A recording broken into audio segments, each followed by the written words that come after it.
were you very, really like a fantasy girl? Did you Yeah.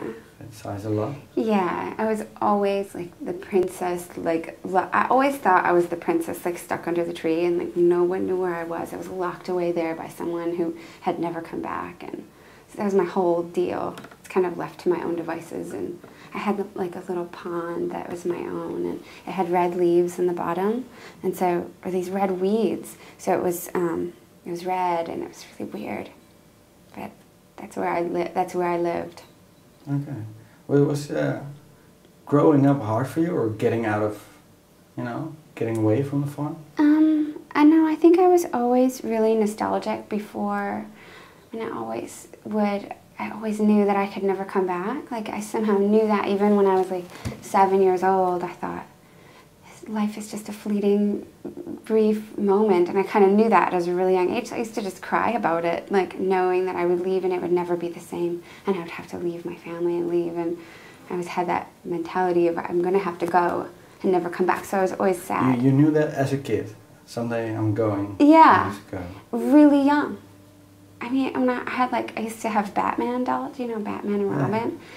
And like the thing I would play with them is like I would play funeral, like Robin would die and Batman would be crying, and then Batman would die and Robin would be crying, and like and it's not like anyone really died when I was very young or anything that taught me that, but I just somehow was really tuned into that whole process of losing something and never getting it back, or Okay, and no particular reason where that came from. I don't really know, but I've always been fascinated with that, like when you wake up out of a dream and you can't go back. Like, it may have been the most beautiful place, and you can't go back. You cannot dive back into it, or when you lose something, it's gone forever. So, I need to get over that. Yeah, I need to move on. You still have that. I think so, and I sometimes like purposefully get rid of my things. So like when I came over here, I sold everything I owned. I just put it all in the front yard, and I just have 4 suitcases left. So I think I forced myself to lose things, just in case I lose them. That's really silly. I need psychotherapy, actually. That's get out your probably pen. Interesting for a psycho. For a psycho, did you say? No, for a psychiatrist. Psychoanalysis, yeah. Yeah. Okay. That's where psychos go. They go to psychoanalysis. Okay.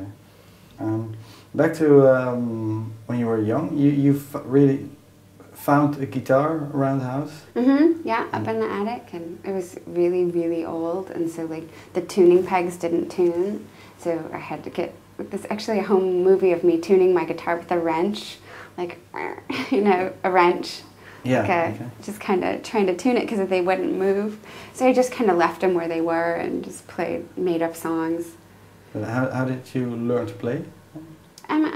I played piano first, and I was trained classical piano, so I just kind of took what I was doing on the piano and just moved it to the strings. I think so. Wasn't anything fancy, but I never learned the chords, so I just made them up.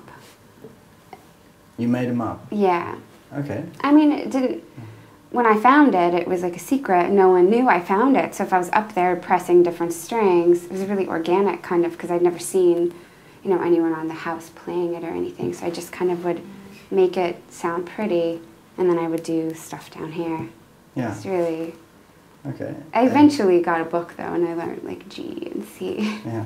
But I try to avoid them sometimes.